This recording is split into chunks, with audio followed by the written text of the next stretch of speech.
We got culture in the house.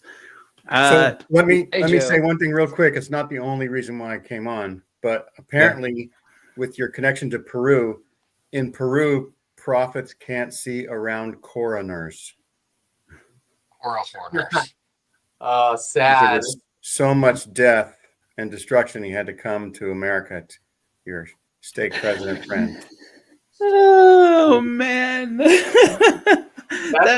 I hate to tell you this, Gene. That's almost as bad as my Mickey Mouse joke I told on the on Culture's show, and I got roasted for it. Roasted. I think at least it was on the after show, Joe. So only like 10 people saw it. This is a Linger longer after show, so it counts. That's right.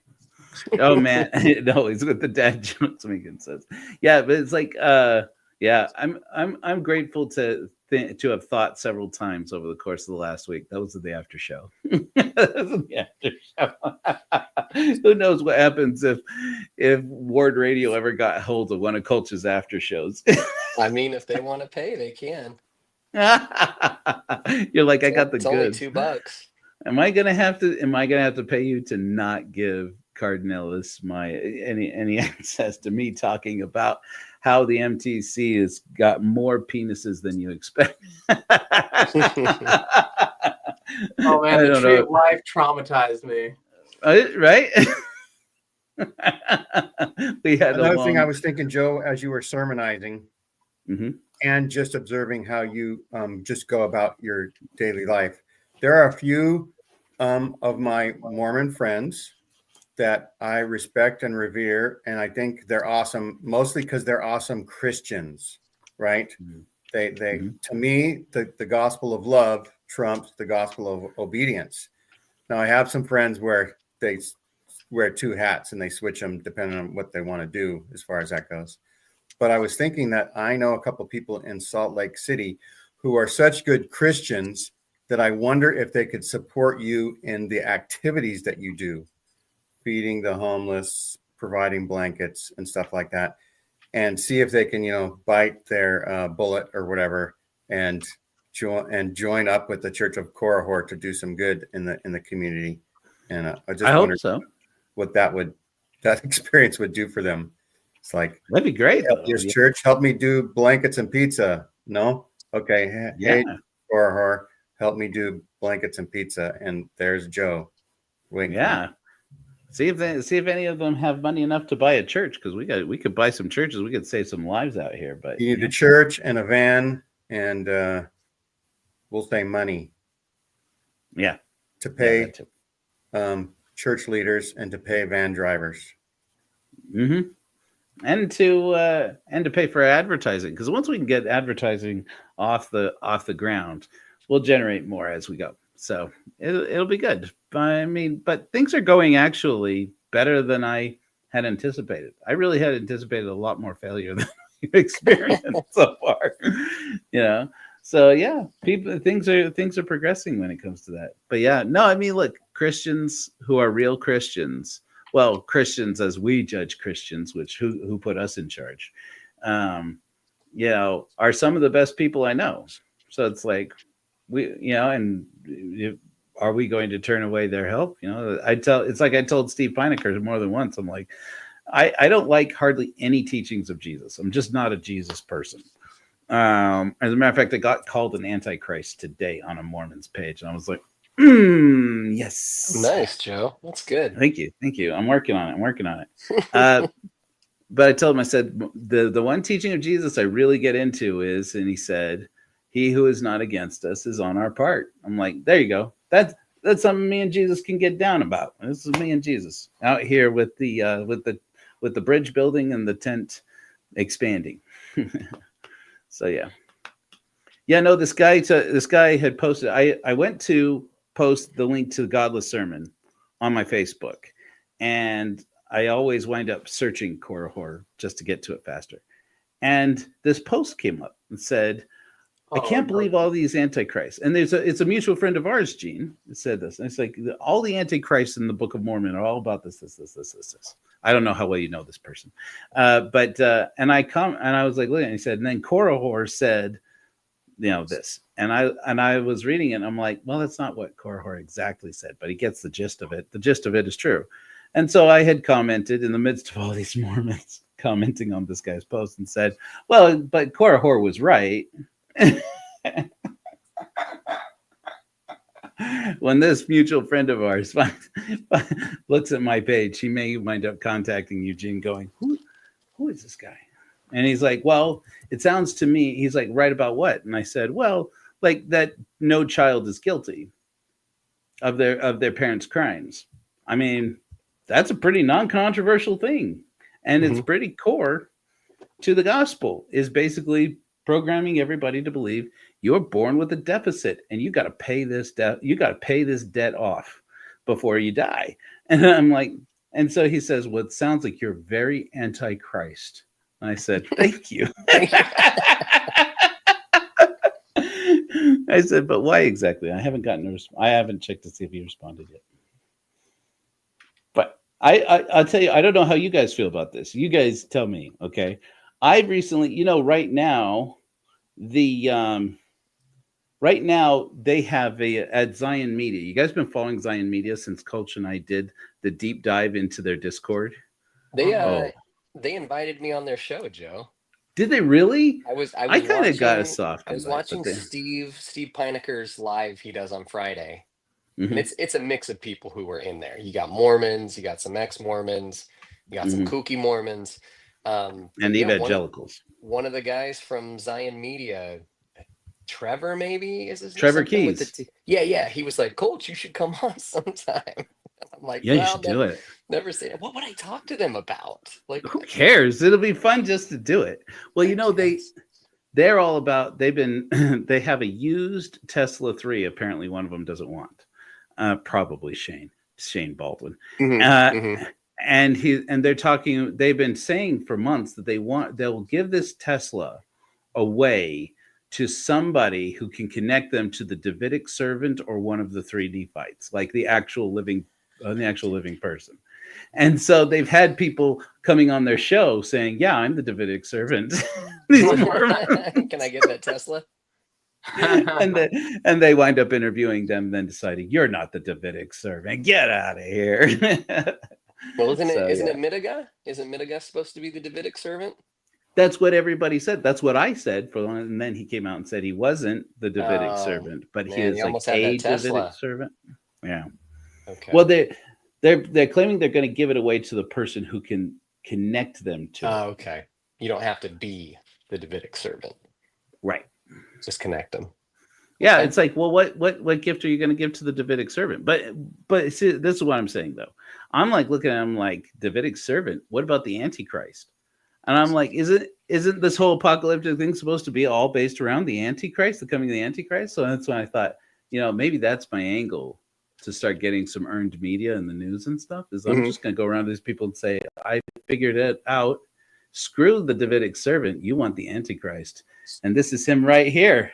Joe Rollins, first herald of the Church of Korihor, the Antichrist. The Antichrist is one that gets the ball rolling on all the end That's right. Things, right? That's right. Yeah, that's how I read it. The Satan figure, like Satan is needed in God's plan, like he's a part of the message. That's right. So when you talk to Zion Media, you tell them that the Antichrist and he leans into it. Wouldn't it be funny if Satan gets to go to the celestial kingdom? Like it's just been a role he's playing. He's like, yeah, I'll play the bad guy, but at the end, you save me with everybody else. Yeah, my uncle points to several passages where he believes that's what the final war in Doctrine and Covenants is about, where all these souls are going to battle, and then Satan's going to be like, okay, I played my part, now redeem us all. Plus, everybody's going to say, look, Satan, if it wasn't for Satan, I wouldn't have been able to progress, right? Opposition in all things. Opposition in all things. The sweet and the bitter, baby. Yeah. Yeah. Remember, they say that you remember Coach and I were in that Discord the other day, the Zion Media Discord, and they had this like running thread in their conspiracy channel, and they had this whole running thread about, is Elon Musk the Antichrist? And they're like, well, we can figure this out with sacred numerology, with gematria. And so, but apparently whoever they had doing it didn't know gematria. So they had Chat GPT do the gematria. like, oh my GPT god, can do anything, Joe. I think the letters GPT add up to 666 in Hebrew numerology. Of I didn't even course. know. So Chat GPT would know. Chat GPT is the Antichrist, Joe. It's not you. Do you remember? You ever seen these people go around talking about Monster energy drinks are the Antichrist? No. They have so like they say that the if you look at the Monster energy drink logos, the M there, and that is the number 6 in Hebrew 3 times, and that Monster energy drinks is the Antichrist. Wow. I'm just like, oh man, this is good. I mean, in that world, anybody can get a platform. As long as it's sensational, you'll get a platform. But we were looking at how Elon Musk is not, according to ChatGPT, Elon Musk is not the Antichrist. And I was reading the description while we were live the other day, and I looked at it and I said, but that describes me like to a T. It says, oh, well, the Antichrist will be flattering. Okay, cool. Believe that there is no sin and teach people that there is no sin. And will become very popular very quickly. I'm like, how is this not Exmo Joe? Exmo Joe is the Antichrist, man. Yeah. So yeah. I think if it gets me a little bit of airtime on KSL, I'll do it. If it get me on KSL. I just want the Lord's media outlet to acknowledge I am the Antichrist. That'd be cool, Joe. How are you doing up there, Gene? You know you're muted, by the way. He doesn't. He's been Korihor, and he even knows it. He knows it. Yep. Give him his voice back. Make him beg for it. I muted for a little bit. I was just saying that's a sweet logo. That'd be a great logo on some new atomic powered car or something like that. Something to blow Tesla out of the water. I was thinking about it this week. I'm like, we could do something like that. And it's like a lot of the technology for Tesla, Elon Musk makes a big deal about how it's like all open source. It's like, yeah, but a lot of it was open source already. But just partner with that electric truck guy that got a bunch of church money to sponsor his products. What's the name of that? Which guy was that? No, I don't know who you're talking about. So Nikola Motors or something like that, because he wanted to oh really go against Tesla, and so he raised a bunch of money, and he had a film where they pushed a truck down a hill. I've seen that, Joe. And then filmed it as if they were trying to make semi-trucks, electric semi-trucks. Yeah, and semi-truck. He faked the whole thing that it was they had built it and it was going really well, and then they got to a point where they couldn't fake it anymore. That's right. He's the Joseph Smith of the semi-truck all electric vehicles. That's funny. Well, I'll tell you where I thought of it, though, is that is when Trump announced that this tariff on steel and aluminum. And I'm like, have you seen a Cybertruck? You think you're going to make that happen with President Elon sitting right there? President Elon is not going to sign off on any of that. But I thought, if he does, though, the price of cars in this country is going to, I mean, and that's something they can't afford to do. You think this man is powerful? Not compared to the freaking car lobby. Cars don't just make money at the manufacturing level. So much of our economy runs on car lots and mechanics and the supply chain for all this. Our economy relies on that cars keep rolling out off the line and onto the streets. You're going to get away with that for maybe 24 hours, but ain't no way. But I thought about it and said, well, you could make cars with carbon fiber and actually arguably make them better. I thought, well, maybe somebody should just do that. Maybe just get into make cars with bodies that are made of carbon fiber. Let's start a new conspiracy theory. Humans used to just take in nutrients just from the air, and then food producers changed our genetics so that we demanded food so that they can still have jobs. Otherwise, we wouldn't need food. So how's that for a conspiracy? Started right here. It's not half bad, actually. I mean, basically, as I understand, that's basically food stamps. It's like, you can credit food stamps with the fact that we are able to feed more people in this country. But really what it did is it employed truck drivers, it employed farmers, it employed, scientists, it employed people to make fertilizer, it employed people to take garbage away. It's like, food stamps run the economy. That's why, remember when Nancy Pelosi came out and said one of the best job creators we have in our economy is food stamps, and Fox News ripped her apart. Like, food stamps don't make jobs. And it's like, then they got all these economists on to talk about it. And they're like, well, actually, no, food stamps are like one of the best job creators. I've been thinking of humans as an organism lately. Ants. The ants are supposed to be like, there's one colony on the West Coast and they're all related and they all like can talk to each other.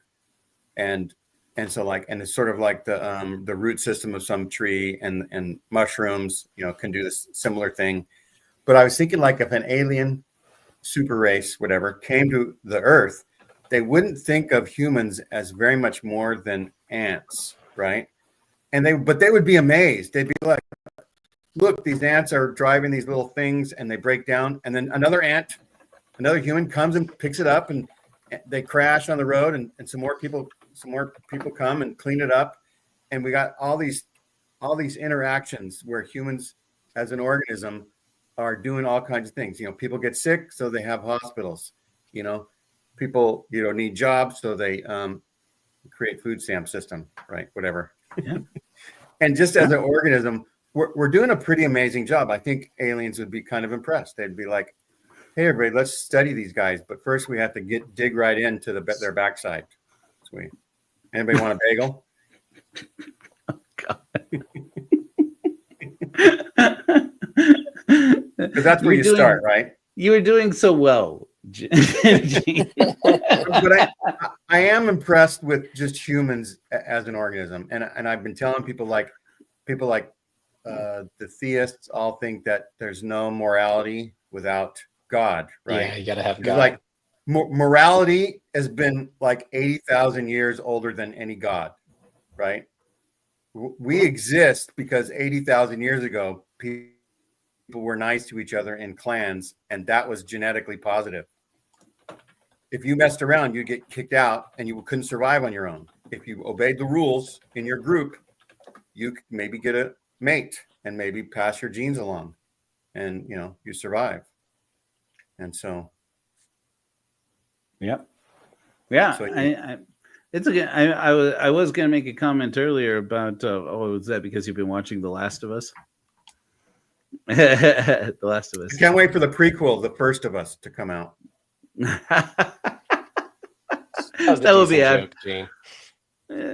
That'll be after it all ends in controversy and they like kill off the main character or something. I've just been describing The First of Us anyway, with the 80,000 years ago was morality. I think Ringo Starr starred in 1 BC or something, or 10,000 BC or whatever. So that would have been sort of, we can base it on that as a reboot. I dig it. All right, fellas, I'm gonna drop. I gotta go do family stuff. It was good good to see talking everybody. to you, man. Yeah, see you, Coach. Always a pleasure. Good to see Coach. you, woke scolds. Coach, what do you got coming up for everybody in the near future? Oh, it's very big. This Thursday. So I had someone reach out to me the other day wanting to come on the show. I was going to do this Thursday. I had planned on doing a recap of RFM's debate with the Midnight Morons that I was really excited about, but something better came up. So I've got Michelle Stone coming up. She doesn't like to be called a polygamy denier. She likes to be called a monogamy affirmer. So Michelle Stone, monogamy affirmer, will be on the show this week. And I might. So Coach, for homework, you have to go check out 11 months ago I interviewed Michelle Brady Stone. Oh, did you? Okay. Maven was on the show as well, and Maven had to bite her tongue a lot. I've been watching a lot. Like, I've gone down a Michelle rabbit hole. Oh man, that is gonna be wow. Yeah, I'm looking forward to that now. And I'm this Thursday. I'm thinking of breaking my Jacob Hansen fast. Like, it'll be almost 3 weeks because there's a lot of beef there with those two. In fact, Joe just sent me something. They were setting up a debate, but apparently Michelle said, nah, to it. And so Jacob posted this whole thing whining about it. So I think I have to break Michelle the can be a fast, tease guys. sometimes. We'll see, She's Joe. bailed. She's bailed on me twice. Has she? Well, we're gonna. Yeah. I've got other That's stuff why I can do. Yeah. Have a backup. Have a plan. She's bailed Joe's on my me twice. backup. He'll come on and hang. Yeah. But it's That's planned cool. for Thursday. I plan on making it very nice and cordial. Like I told her, it's not going to be a debate or anything. I just really want to like chat with her, get to know her, learn about her, and hear what she's got to say about things. That sounds great, man. I hope it happens. I really do, because I think you guys will both have a good time, hopefully.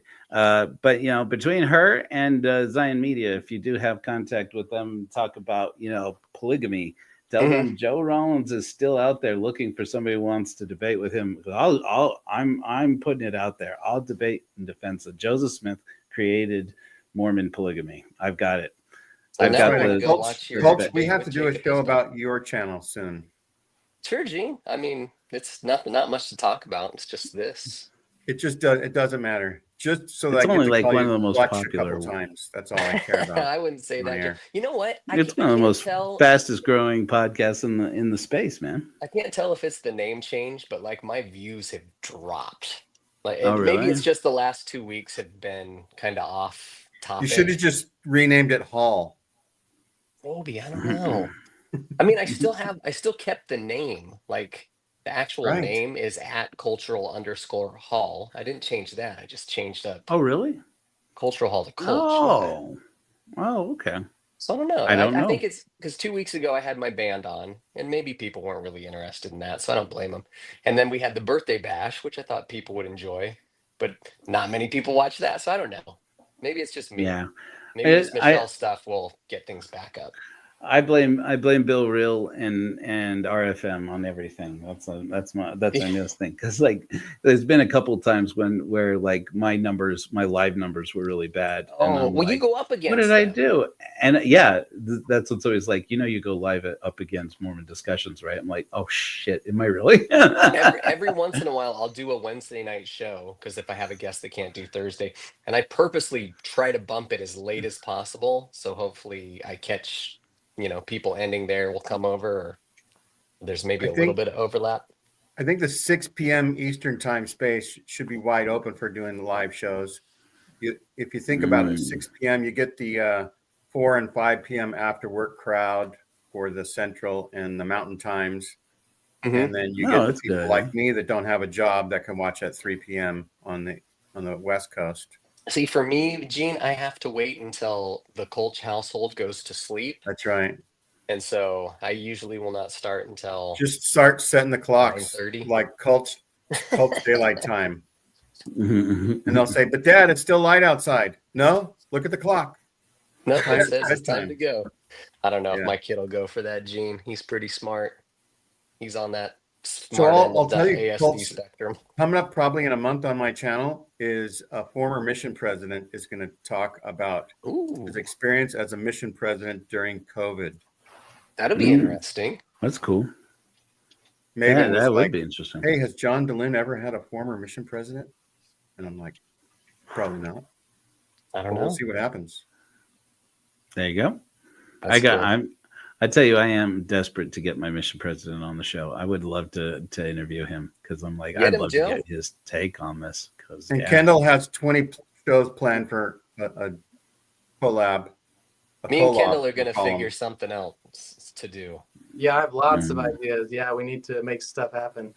Yeah. And today, Maven and I are interviewing Dr. Randy Bell. Oh, cool. Nice. Oh, cool. Wow. Nice. He's a good dude. So nice. He sent me this.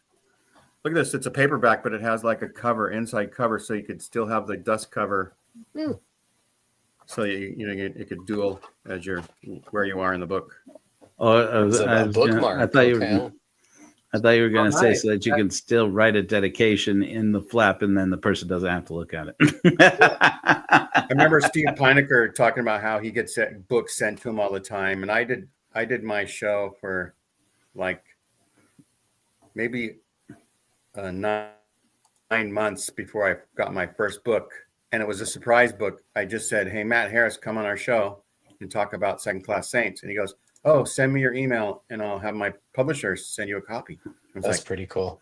I get a free book. That's cool. And then, all right, fellas, I'm going to drop rain help. Be good. All right, talk to you later. See you, Coach. So yeah, I'm Is simulcasting this show because I want people in my audience to see more Joe, because I am very impressed with Joe. Aren't you, Kendall? Oh, totally, absolutely. He probably would have twice as many subscribers right now if he would like get rid of the beard and go to his hair down to like this. Oh yeah, no, that's definitely the way. So you're gonna have to do it. You're gonna have to do it on a live show, the Joe makeover show.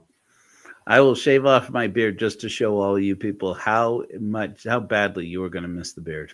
I look like the world's ugliest, fattest 10-year-old when I don't have my beard. Well, that's right. When Joe was born, the doctor hung him up by his arms and spanked to slap his face.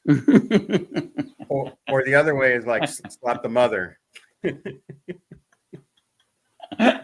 that's about right. That's about right.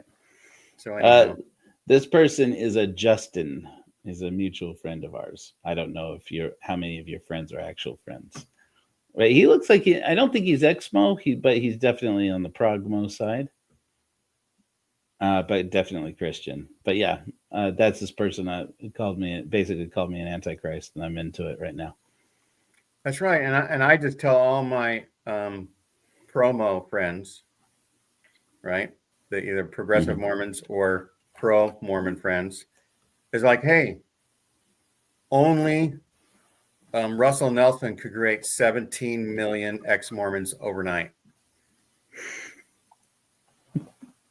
Okay. Once he declared Mormon was a bad word, every member of the Church of Jesus Christ of Latter-day Saints is by definition anti-Mormon. Yep. Yep, that's true. That works out. And I was thinking also, I guess, ex-Mormons. So, I was thinking just the other day or just yesterday, I was like, the phrase "another testament of Jesus Christ" really kind of like gives me a little bit of hope for those progmos, because I look at them like, if you look at it from this lens, you could say any person who knows the history of the Bible will know that in the Old Testament, you'll read a bunch of stories of things that didn't historically happen. The flood, it never happened. The Garden of Eden, it never happened. Even King David, didn't happen. It just didn't happen. And David and Goliath, didn't happen. And it's like, but they see the value of the stories in their lives. And the same thing with the New Testament. Even if you believe that Jesus was real, which I don't find convincing, but I don't know isn't true either. Most of the stories about him, are just recycled from some other tradition, some other story. And lots of people believe in the Bible, but know that those stories are mythical from both the Old Testament and the New Testament. If you consider the Book of Mormon truly another testament of Jesus Christ, it's not a leap to say, yeah, well, none of these people are real. It's the value of the stories that's supposed to be important. I'm like, that's it right there. That's your way out to being an academic who understands the history of Scripture and understands real world history and still maintains their faith in the church. It's like I just figured out how to say Mormonism right there. But I said I'm just going to shut up. I'm not going to sell anybody. Another testament that if you believe in something that's not true, it might actually help you. Yeah. I mean, it's mythology. I bring this up earlier. So my background is in psychology. There's something called Nelson's Law. This was relevant to a part of Joe's sermon. I forget which now, but like it states the following: like something that is not real, totally imaginary, totally made up, totally not a thing, is real because it is real in its consequences when people believe it. Sure. Yeah. It's like in the Korihor argument, I say even real inside the matrix is real of a kind. Because like if everything that you know to be real, you can perceive with your senses. And with your mind, if you perceive an idea with your mind, it's as real as anything else in your mind, right? So it's like even real inside the matrix is real but kind. Yeah, no, absolutely. And they matter. Like I said, whole wars are fought over God and what does God want? What is God's true nature? People will tell me, well, at least, with Christianity, you have a message of peace. I look at them and I go, do you know the history of Christianity? It's like there's this Christological schism where Christians went to war with each other over Jesus being homoousios with the Father or homoiousios with the Father. And that little letter I, which is iota in Greek, is the origin of the phrase, it doesn't make an iota's worth of difference. That was about how one little Greek letter in the middle of a word or absent from the middle of that word caused Christians to go to war with each other. And it's like this has never been a peaceful movement. I'm sorry, but it just never has been. But yeah, it's interesting. That's right. So I've added 9 watchers to your show. Hey, and so I'm glad that my audience can come and see Joe. If you haven't seen Joe before, that's Joe. Now, I also interviewed Joe a couple months ago. And did we do 2 shows? Did we do one Meet Joe and then one the Korihor was right? I don't remember. Yeah, we did. We did at least 2. But Gene and I have a habit of going long when we decide if we can have as long as we want. We'll talk for a while. But yeah. I usually can go long when I have a helper. It's really hard for me to solo. So I'm amazed that you gave an hour-long sermon when I was scared of a 2.5 minute talk or even the sacrament gem when I was young. Really? Yeah. That's right. And the real true church was going to priesthood at 8 o'clock, Sunday school at 11:30, and then sacrament meeting at 4 p.m. That was the real true Mormon church. I would never have lasted before block. I never would have lasted in the church. It's like it's hard enough to get my ass out of bed to go to 3-hour stretches, a 3-hour stretch of church. I'd have never gone to priesthood meeting if I definitely would never have gone to Sunday school unless I was teaching before the block. I don't know how people lived like that. Yeah. So respect. That's right. So everybody go to korihor.org. And then Kendall, are you like rebooting your learned empowerment? Yeah. I'm in the process. So I'm helping someone. Someone's helping me so that I can have a membership site because I already have the method set up, but I just have to do it. I'm going to have videos probably twice a week and then exclusive content on my membership site on Learned Empowerment. So it's going to be, constantly learning, but not the free side and the paywall. Yeah. Membership. I should do that, but there's nothing. I don't have any good information to give people that would be worth money. I just have, Yeah, I have 20 years of taking notes in Evernote of like all the best stuff. I literally have like 3 lifetimes worth of content. Well, that's good. I have like 3 minutes worth of content that I recycle on every program. A couple of dad jokes. And I'm good. Speaking of which, do you guys want to know the word of the day? I have this thing that I do, like lesser known words that I just think are fascinating. There is a specific word when like people are about to come over and you're hastily like cleaning up your house. There is a word for that. Do you want to know the word? Yes, definitely. The word is scurryfunge. That's a real word.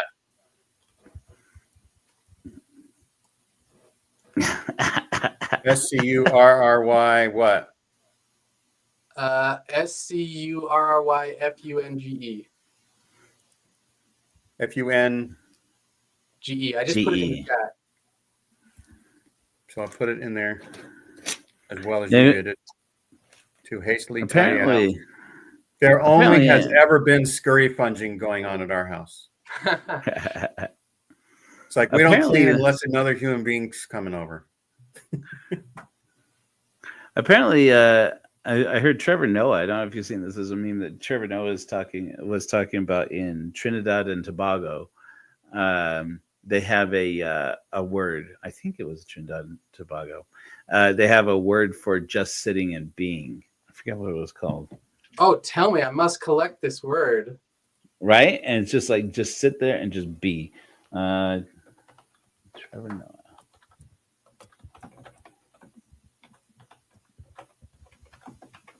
I'm probably saying. I created a new section for foreign words that like capture things like ikigai blows my mind. Freaking love that word. Liming. Sedentary. Wait, They call it what lime. They call it liming, like the fruit liming. LIM? LIMING. That's the gerund. Liming is a way of spending time with friends that involves sharing food, drinks, stories, or jokes. It's a celebration of leisure that doesn't require elaborate plans or intense activities. It's described liming as spending time together with no purpose whatsoever. AI says Caribbean social list. activity. Caribbean, hanging out with friends in a public place, usually enjoying drinks. Popular spots to lime include rum shops. Ooh, lime and cola. Restaurants, street corners, parks, and the beach. Considered a successful lime if it includes lots of drinks and leads to a party. That's Trinidad and Tobago, whatever. There you go. Yeah, there you go. And in Peru, that's called after work. It's after work. The cerveza cusqueña comes out. It's time to just roll your shirt up over your belly. Did Peru do the siesta? No, but they do getting drunk. Well, no, I guess they did do siesta, I guess. But it wasn't so formal as it is in Mexico. Right. Just sort of like a long Mexico, lunch it's not that common. Compared to 2-hour napping in the early afternoon. Yeah. It's more like you just don't show up back for work. And it's like, oh, I guess you got drunk. Siesta in Peru is end of day. Or all day. Argentina's middle of the day. Yeah, all right, then I'm going to hop off. Thanks for everything you do, Joe. Everybody that is that sees this show, go. Friend Joe. Joe on Facebook. His name is, go ahead, spell your name on Facebook. It's Joe Rollins, RAWLINS. Yeah. I mean, I know what it is, but I just wanted you to do it so I didn't do a G or no S or something like that. Yeah, the Rollins is you on Facebook. I thought you were related to like the Dell CEO dynasty that lives out east. Those Rollins. Any connection? I mean, we're all related to trees somewhere up the line, but no, not that I know of. Nope. Rollins is we're good to see you. Thanks everybody for watching. Go say hi to Joe. Introduce yourself. And Joe needs help delivering pizzas and delivering blankets. So I'm going to try to hit up some of my TBM Salt Lake Valley people and say, look, if you consider yourself a follower of Christ, fucking help Joe. That's right.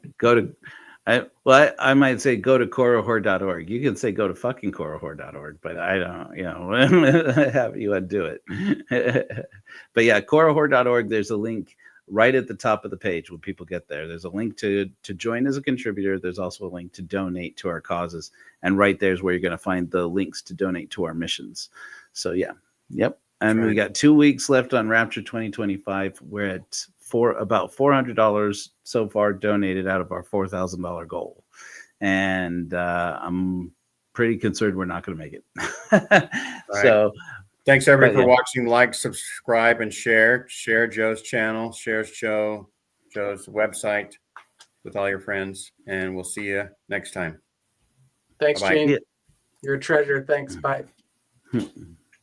Okay. Yep. I got to go too. Okay. It's good to see you. Thanks for coming on the show, man. Everybody check out learnedempowerment.com. Yep. And my YouTube is whatever YouTube at Kendall C. And that the video will be updated sooner than my website. So sounds good. Adios. Good to see you, man. Pretty cool. We got a pretty cool community going here, you guys. When people talk about, people about needing spiritual community. The Church of Korihor is doing it. Yeah, we don't fuck about, man. We go hard. So that was fun. Yeah.